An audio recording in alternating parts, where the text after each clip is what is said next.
හරි මේකේ අපිට මතක ඇති සාමාන්‍යයෙන් අපි කතා කරා for loop එක මේ for loop එක ගැන අපි ඉගෙන ගත්තා. හරි දැන් අපි අර control structures තුනක් භාවිතා කරානේ. එකක් තමයි sequence කියන එක කතා කරා. ඊට පස්සේ selection කියන එකක් කතා කරා.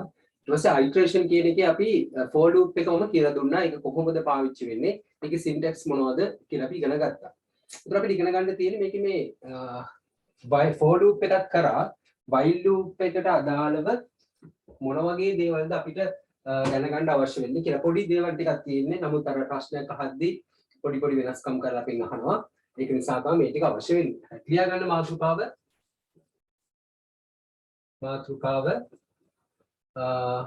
do while ඊට පස්සේ ඒකම දාගන්න end while do while end while ඔන්න ඔය කොටස් දෙක තමයි කතා කරන්න ඕනේ අපි do while එක සහ end while එක ගැන.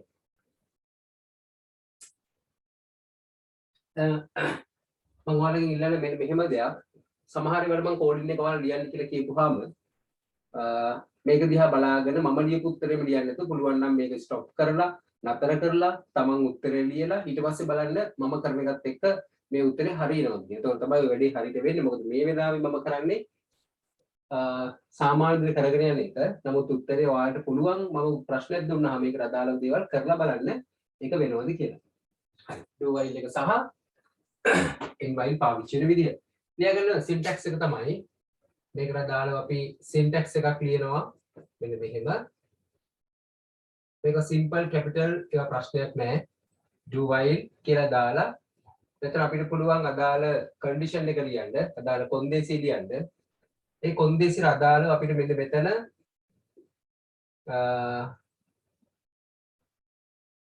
අදාළ statement එක ලියන්න පුළුවන්. ඊට පස්සේ මෙතනින් අපිට මේ පටන් ගත්ත while එක end while කරන්න පුළුවන්. මේක තමයි සාමාන්‍ය syntax එක භාවිතා වෙන. ඉතින් ඔයාලා මතක තියාගන්න මේ do while එක පාවිච්චි කරන්නේ යම් කිසි කොන්දේසියක් සත්‍ය අවස්ථාවලදී විතරක් use පැත්තෙන් ප්‍රෝග්‍රෑම් එක වැඩ කරන්න. හරිද? ලියා ගන්න මෙහෙම. do while කොන්දේසිය භාවිතා කර do while කොන්දේසිය භාවිතා කර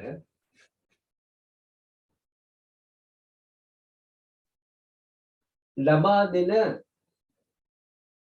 දෙන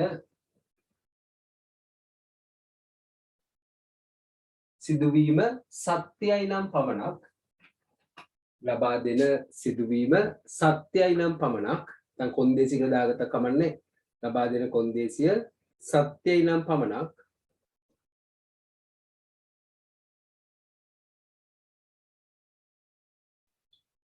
සත්‍ය නම් පමණක් ප්‍රෝග්‍රෑම් එක දිගට ක්‍රියාත්මක වන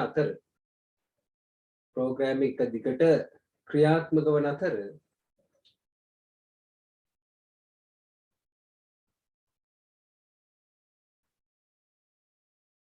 එය අසත්‍ය වූ පසු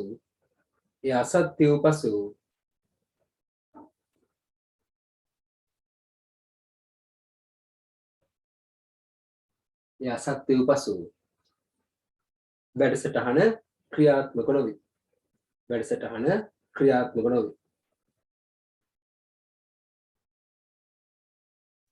ඒ කියන්නේ සත්‍ය පැත්තෙන් වැඩ කරනවා ප්‍රෝග්‍රෑම් එක අසත්‍ය වෙනට පස්සේ ස්ටොප් වෙන්න පුළුවන්. අන්න එහෙම එකක් තමයි do while කියලා ලියාගන්න කියන්නේ. මේක ලියාගන්න ඇති නේද?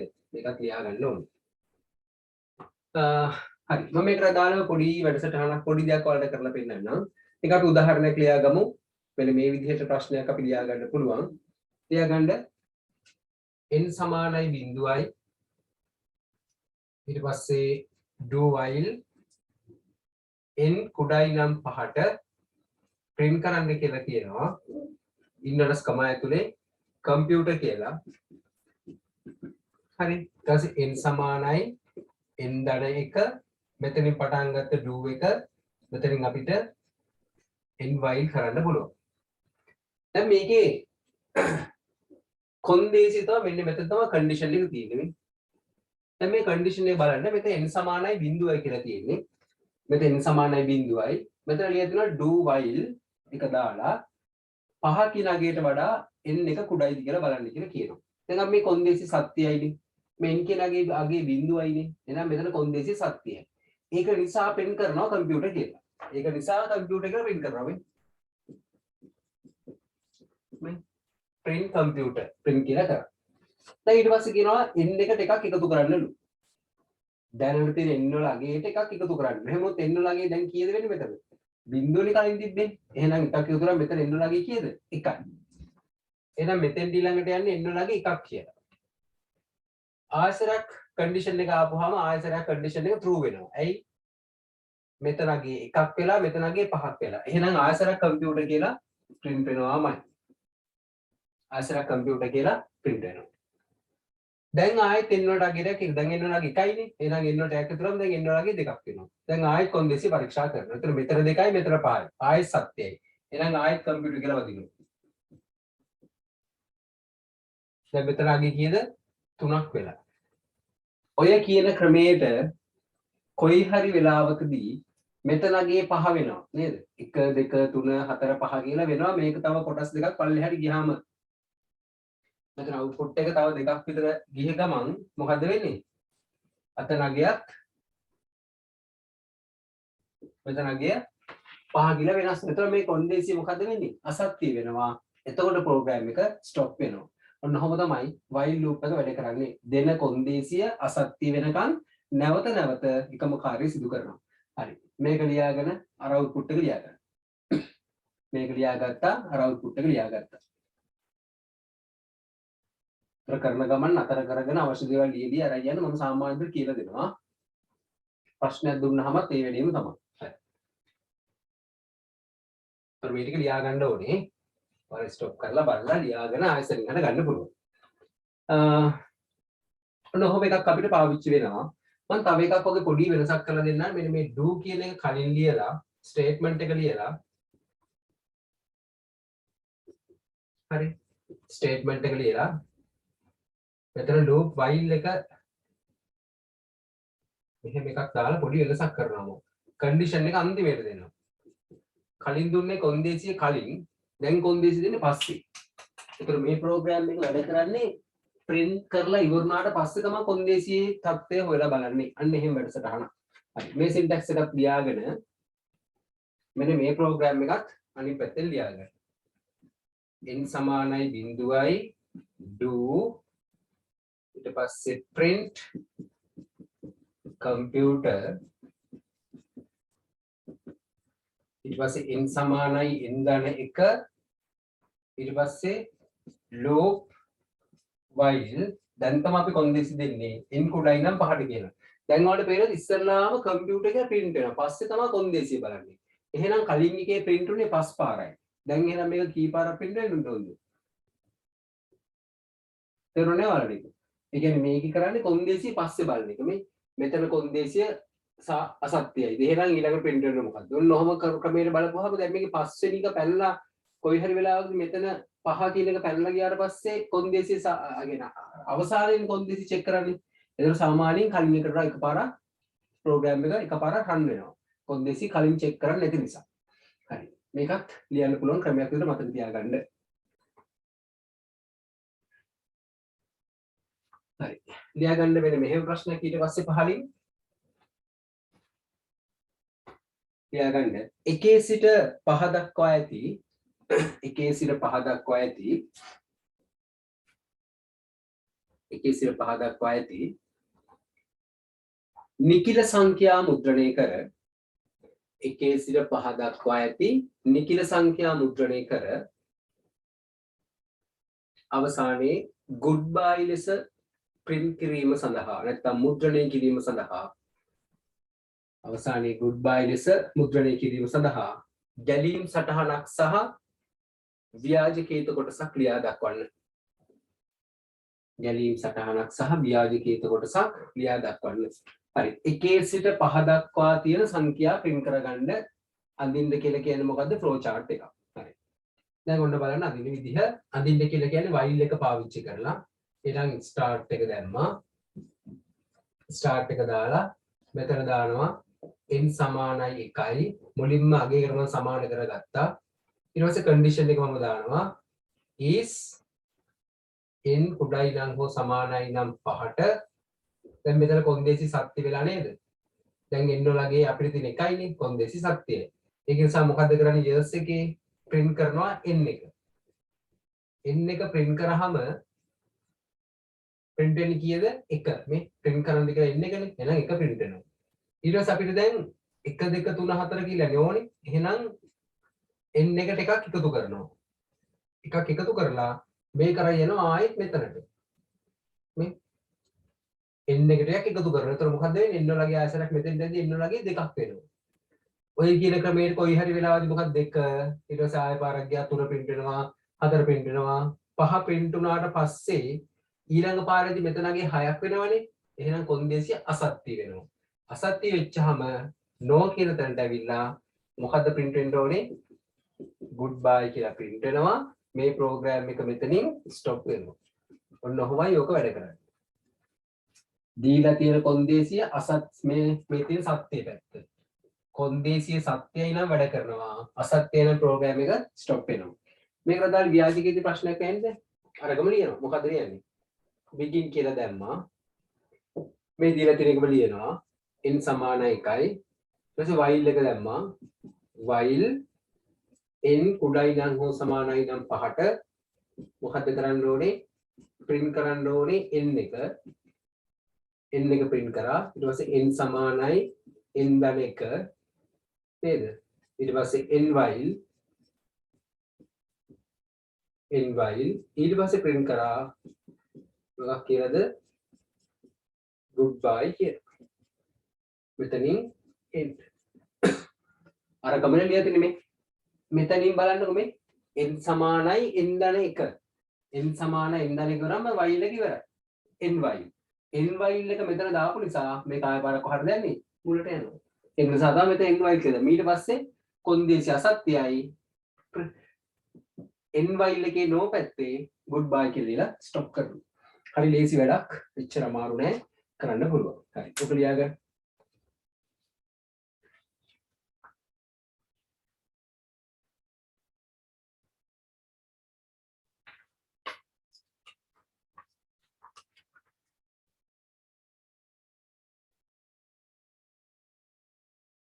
අපි do until කියලා දැම්මොත් එහෙම දැන් මේක while නේ do until කියලා දාපුවම වෙන්නේ කොන්දේසිය අසත්‍යයි නම් තමයි years පැත්තෙන් වැඩ කරන්නේ. හරි. ඊළඟ මාතෘකාව. දැන් ඔන්න මේක හරිය මේක ලියා ගන්න ඇති. දැන් අපි do while එක නේද දැම්මේ සත්‍ය පැත්තෙන් වැඩ කරන එක. දැන් අපි ලියනවා syntax එකක් ලියා ගන්න. දැන් මම syntax එකක් ලියනවා මෙහෙම. දැන් මම ලියන්නේ do until එකට. do until condition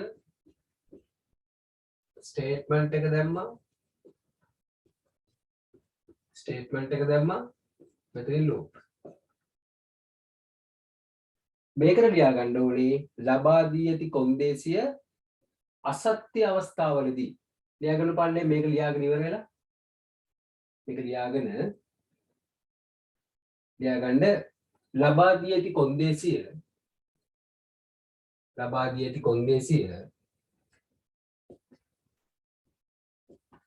අසත්‍ය අවස්ථාවලදී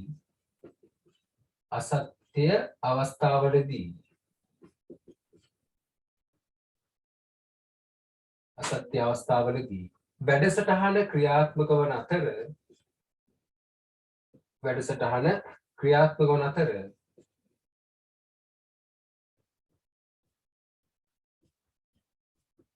කොන්දේසිය සත්‍ය වූ පසු ක්‍රියා විරහිත වේ. නැත්නම් වැඩසටහන නතර වේ. එතකොට while එකේ මොකක්ද උනේ? කොන්දේසිය සත්‍යයි නම් අසත්‍ය වුණාට පස්සේ ප්‍රෝග්‍රෑම් එක ස්ටොප් වුණා. අසත්‍ය වුණාට පස්සේ until එකේ මොකද්ද වෙන්නේ? until එකේ වෙන්නේ ප්‍රෝග්‍රෑම් එක අසත්‍යයි නම් වැඩ කරනවා. සත්‍ය වුණාම ස්ටොප් වෙනවා. මේ බලන්න උදාහරණයක් මම ලියනවා. n සමානයි 0යි. do until n සමානයි 5යි. දැන් අනිවාර්යෙන් අසමානයි නෙමෙයි. සමානලා නැහැනේ. කොන්දේසි අසත්‍යයි. හැබැයි print කරනවා කම්පියුටර් කියලා n සමාන n දන එක. දැන් ආයේ n සමාන 2 3 4 5 වෙච්ච ගමන් ප්‍රෝග්‍රෑම් එක සමාන වෙනවා. සත්‍ය වෙනවා. එතකොට ප්‍රෝග්‍රෑමින් ස්ටොප් වෙනවා. එතකොට while එකේ ප්‍රෝග්‍රෑම් එක සත්‍ය නම් වැඩ කරනවා. until එකේ ප්‍රෝග්‍රෑම් එක අසත්‍ය නම් වැඩ කරනවා. ඒක පොඩ්ඩක් ඔළුවේ තියාගෙන මතක තියාගන්න කොහොමද කරන්න පුළුවන් කියලා. හරි. මේක තමයි උදාහරණය.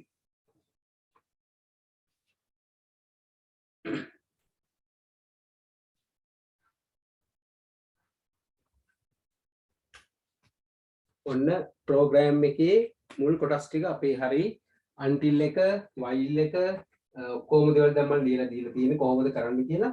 දැන් අපි ඔක්කොම එකතු කරගෙන වැඩක් කරන්න ගියාට පස්සේ ලියන ප්‍රෝග්‍රෑම් චුට්ටක් ඉතින් වැඩි වෙනවා අපි ලියන ක්‍රමෙත් එක්ක. හරි. මම දෙනවා ප්‍රශ්නයක් ලියා ගන්න පළවෙනි එක.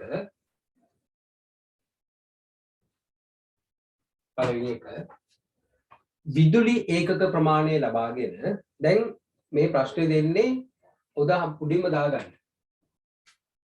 පහත ගැටලු විසඳීමට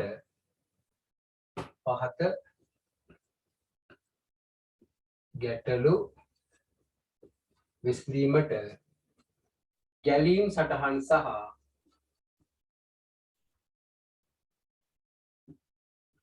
සටහන් සහ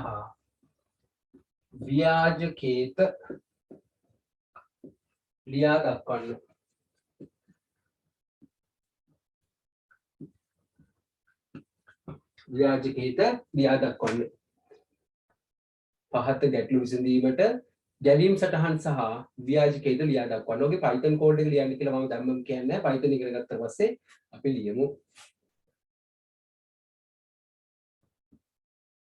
හරි. ලියාගන්න පළවෙනි ප්‍රශ්නේ. විදුලි ඒකක ප්‍රමාණය ලබාගෙන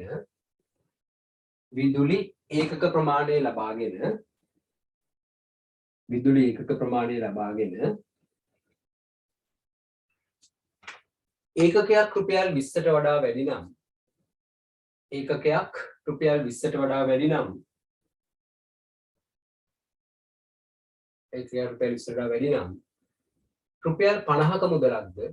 රුපියල් 50ක මුදලක්ද එසේ නොමැතිනම් රුපියල් 20ක මුදලක්ද අය කරයි.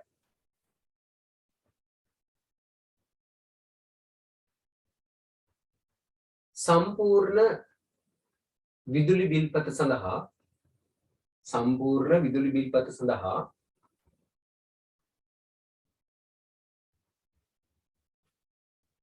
12ක බදු මුදලක් අය කෙරේ.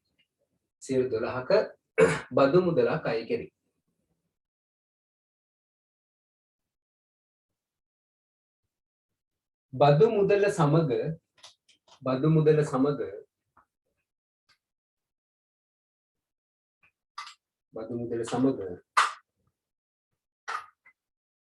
බිල්පත් ගාස්තුව ගණනය කිරීම සඳහා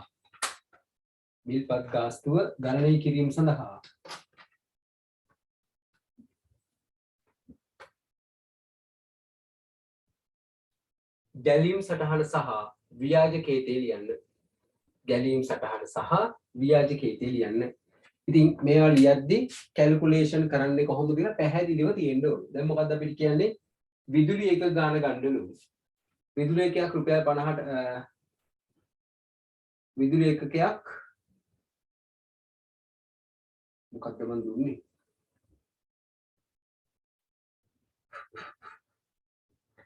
බලන්න ප්‍රශ්නේ මෙන්න මෙහෙම වෙනස් කරනවා හරි ඈ.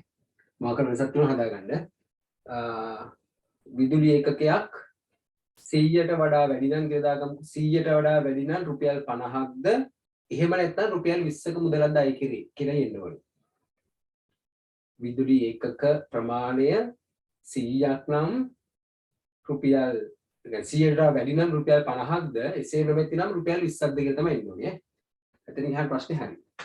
හරි. ඔන්න දැන් මම බලාගන්න ලියන විදිය. සියලුම කැල්කියුලේෂන් තියෙන්න ඕනේ. ස්ටාර්ට් එක දැම්මා. දැන් සංකේත ටික මතක තියෙන්න ඕනේ. ඉන්පුට් කරන්න කියලා කියන්නේ මොනවද? ඉන්පුට් කරන්න කියලා කියන්නේ units ඔන්න input කරා units ටික සංකේතයේ මේක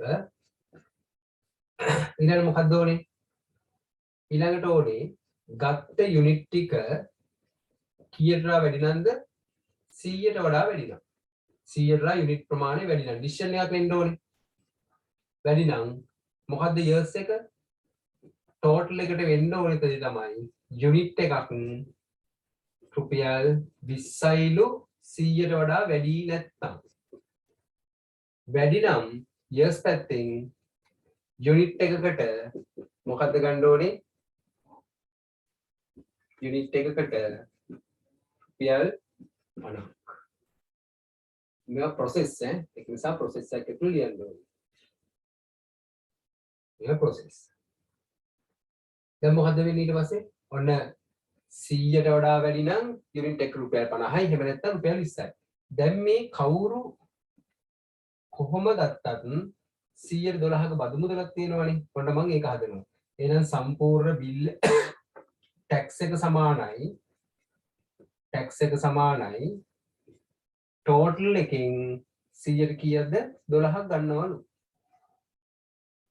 ඒක මෙයාට විතරක් නෙමෙයි මෙයාටත් අදාළ. එහෙනම් මෙයාවත් පල්ලෙහාට ගියලා මෙතනට. ඔන්න මේ data flow දාන්න කොහාට ගන්න කියලා දැම්මා.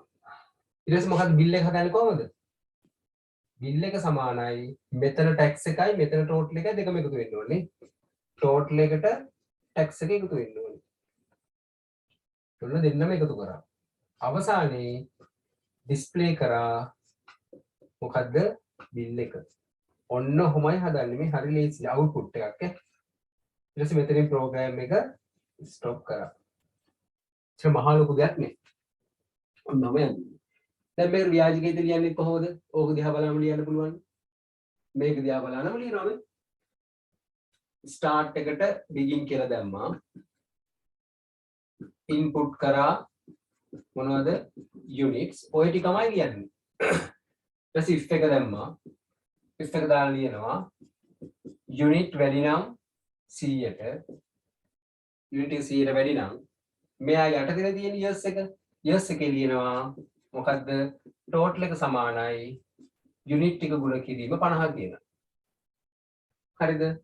else එක දාලා ලියනවා no එක. මොකක්ද else එකේ ලියන්නේ? else එකේ ලියනවා total එක සමානයි unit ගුණ කිරීම 20 කියලා. ඊට පස්සේ if එක මෙතන ඉවරයි. එහෙනම් මෙතන මොකද කරන්නේ? end if එක දානවා. if එක ඉවරයිනේ ආ if එකේ කතාවක් නැහැ. if එක අයින් කරා. ඊට පස්සේ මෙතන ලියනවා total එක. tax එක ලියනවා. මොකද්ද tax එක? tax එක සමානයි total එකෙන් 112ක් ගන්න. ඊට පස්සේ අරකයි මම ලියන්නේ වෙනසක් නැහැ. bill එක සමානයි total එකට මොකද්ද කරන්න ඕනේ?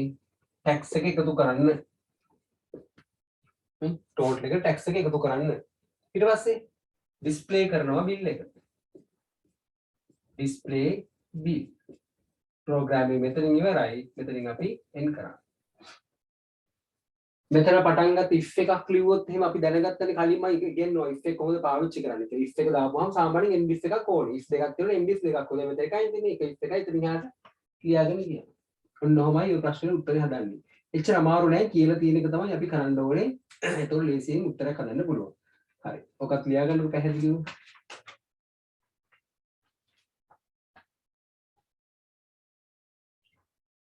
හරි. එහෙනම් ඔක නතර කරගෙන ලියාගන්න පුළුවන් ඔයාලට. දෙවෙනි ප්‍රශ්නේ දෙවෙනි එක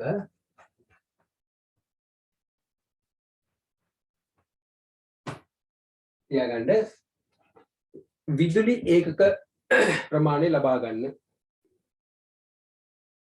විදුලි ඒකක ප්‍රමාණය ලබා ගන්න.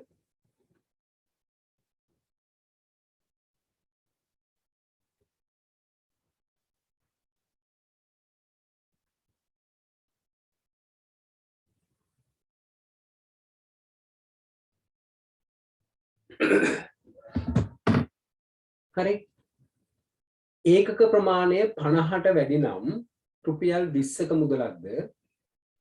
ඒකක ප්‍රමාණය 50ට වැඩි නම් රුපියල් 20ක මුදලක්ද? 100ට අඩුයි නම් රුපියල් 30ක මුදලක්ද? 50ට අඩුයි නම් රුපියල් 20යි. 100ට අඩුයි නම් රුපියල් 30ක මුදලක්ද? එසේ නොමැති නම් රුපියල් 50ක මුදලක්ද අය කරයි. එසේ නොමැති නම් රුපියල් 50ක මුදලක්ද අය කරයි. හරි. අරකමයි පොඩි වෙනසක් කරලා මම දෙන්නේ. අය කරයි. සම්පූර්ණ බිල්පත සඳහා 12ක බදු මුදලක් අය කෙරේ. සම්පූර්ණ බිල්පත සඳහා 12ක බදු මුදලක් අය කෙරේ.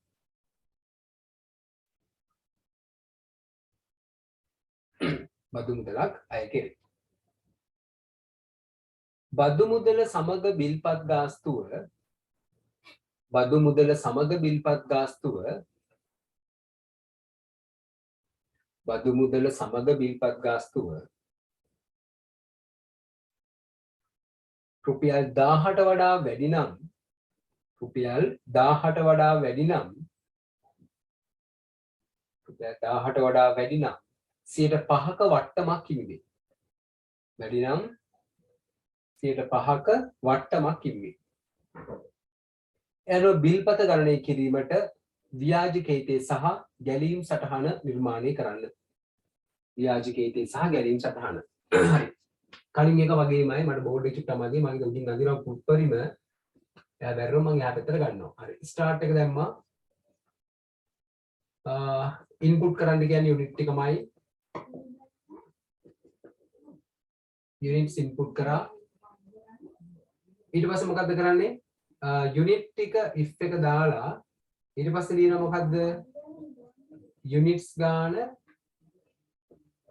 50ට 50ට අඩුයි නම් රුපියල් කීයද ගන්න කියලා කියන්නේ ටෝටල් එකට ගන්න කියලා කියන්නේ මොකද්ද? යුනිට්ස් වලින් 50ක් රුපියල් නේ. දැන් රුපියල් 20ක්. රුපියල් 20ක් තමයි ප්‍රොසෙස් එකට ගන්න කියලා කියන්නේ. ඒ 50ට වඩා අඩුයි නම්. එහෙම නැත්නම් මේ years එක no එක වුණොත් එහෙම 100ට වඩා අඩු වෙන්න ඕනේ නේ. එහෙනම් ආයෙත් if එක දාලා අපි ලියනවා units 100ට වඩා අඩුයි නම් කියලා. 100ට වඩා අඩුයි නම්. එතකොට කීයද ගන්න යුනිට් එකකට? ටෝටල් එක සමානයි යුනිට්ස් ගුණ කිරීම 50. ඒත් නැත්තම් එහෙමත් නැත්තම් 100ට වැඩි වෙන්න ඕනේ. එහෙමනේ අපි කතා කරේ. එහෙම නැත්තම් 100ට වැඩිනේ. එතකොට ගන්න වෙන්නේ ටෝටල් එකට කීයක්ද? සමානයි. එතකොට ගන්න වෙන්නේ යුනිට් එකකට අපිට රුපියල් 30යි ඈ. මේ රුපියල් 30යිනේ. මේක රුපියල් 30යි මෙතන රුපියල් 50ක් ගන්න ඕනේ. මොනවද තමයි ගන්නේ? 50ට වඩා අඩුයි නම් රුපියල් 20යි. 100ට වඩා අඩුයි නම් රුපියල් 30යි. එහෙම නැත්නම් රුපියල් 50යි. දැන් මේකට පොදුවේ මොකද්ද කරනවා කියලා කියන්නේ? ටැක්ස් එකක් ගහනවලු ටෝටල් එකෙන් 100ට කොච්චරද? 12ක්. ඒ ටැක්ස් එක ගහන එක මේ ඔක්කොටම දාලා ඉන්නේ. මේකටත් අදාළයි. ඒක නිසා ඔයාලට ලීසි මෙන්න මෙතෙන්ට දැම්මා කනෙක්ටර් එකක් දැම්මා මේක ගෙනල්ලා මෙතෙන්ට ජොයින් කරනවා. කනෙක්ටර් එකක් දාලා මෙතෙන්ට ජොයින් කරා. ඔන්නෝම. එතකොට දන්න මේ ඔක්කොගේ වගේ තමයි ටැක්ස් එක වදින්නේ. ඔන්නෝම අපි වදින්නේ. ලීසින් අදින්න පුළුවන්. ඊට පස්සේ බිල් එක හදන්නේ කොහොමද දැන්? බිල් එක හදන්නේ සම්පූර්ණ ටෝටල් එකට ටැක්ස් එක එකතු කරනවා. දැන් ආයෙත් කතාවක් කියනවා මොකද්ද? ටැක්ස් එකත් එකතු කරපුවාම සම්පූර්ණ ටෝටල් එක රුපියල් 1000යි නම් 105ක ඩිස්කවුන්ට් එකක් දෙනවා කියලා. එහෙනම් දැන් දානවා ඩිස්කවුන්ට් එක.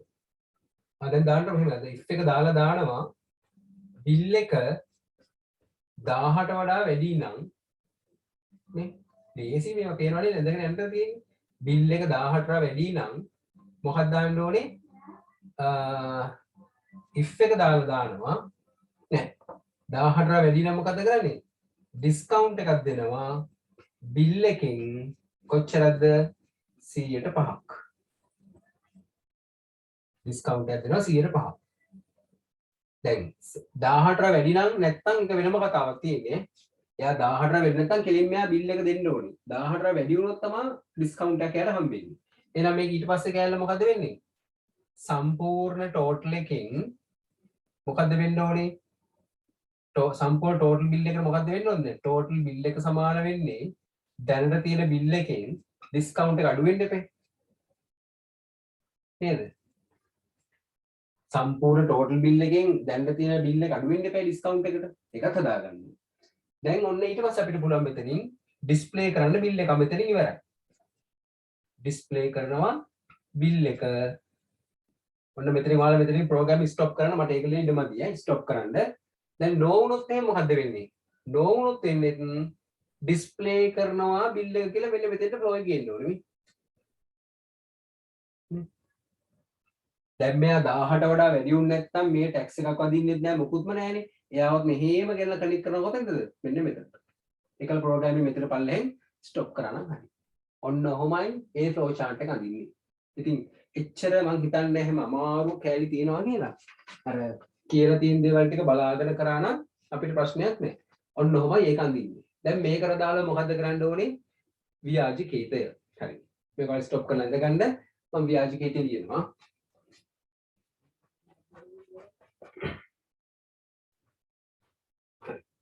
කොහොමද ලියන්නේ? begin කලින් වගේමනේ begin කියලා දැම්මා. input කරනවා මොනවද? unit ටික අරකමයි ලියන්නේ වෙනසක් නැහැ. flow chart එකමයි ලියන්නේ. if එක දැම්මා. units විශාලයි නම් 100ට නෑ. unit එක විශාලයි නම් කීයටද? unit ටික කුඩයි නම් හෝ සමානයි නම් 50ට මොකද කරන්න ඕනේ? total එක සමානයි units ගුණ කිරීම රුපියල් 20. ඒ ගණන් වෙනසක් වෙලා තියෙනවා ගණන් හදාගන්න. ගණන් වල මොකද වෙනසක් තියෙනවා හදාගන්න. 20යි දීලා තියෙන්නේ 20යි. හරිද? ඊට පස්සේ else එකක් දානවා. else එකක් දාලා ආයෙත් if එක දාන්න වෙනවා. ආයෙත් if එක දාලා ලියනවා unit ටික කුඩයි නම් හෝ සමානයි නම් 100ට මොකද්ද වෙන්න ඕනේ total එකට unit එක ගුණ කරන්න ඕනේ කීයද ගුණ කරන්න ඕනේ? එතන ගුණ කරන්න ඕනේ රුපියල් 30න්. හරි? else එකක් දාලා එහෙම නැත්තම් ලියනවා total එක unit ගුණ වෙන්න ඕනේ කීයෙන්ද 50න් කියලා. ඔන්න දැන් අනිත් ටික ඔක්කොම ලියලා ඉවරයි. දැන් අපේ if ටික තියෙනවනේ නේද? ඔන්න මෙතන if එකක් තියෙනවා මේක end if කරනවා. ඊපස්සේ මෙතන if එකක් අහු වෙනවා. ඒකත් end if කරනවා. ඒ වචන කෙලින් දාන්නේ ඔයාලා මතකයි මම ඒවා දුන්නා end if ටික දැම්ම දැන් ඔක්කොම ඉවරයි. දැන් මෙතන සාමාන්‍ය පරිදි කෝඩ් එක ලියන්න පටන් ගන්නවා. මොකද මේ කතා ටික ඉවරයි දැන්. බිල් ටික හදලා ඉවරයි. දැන් අපි tax එකක් ගහනවා. tax එක ගහන්නේ සම්පූර්ණ total එකෙන් 112ක්. ඔන්න tax එක ගැහුවා. tax එකට අනුව අපි bill එක හදනවා. bill එක සමානයි ඒ සම්පූර්ණ total එකට tax එක එකතු කරනවා. tax එක එකතු කරාට පස්සේ bill එක if එක දැම්මා.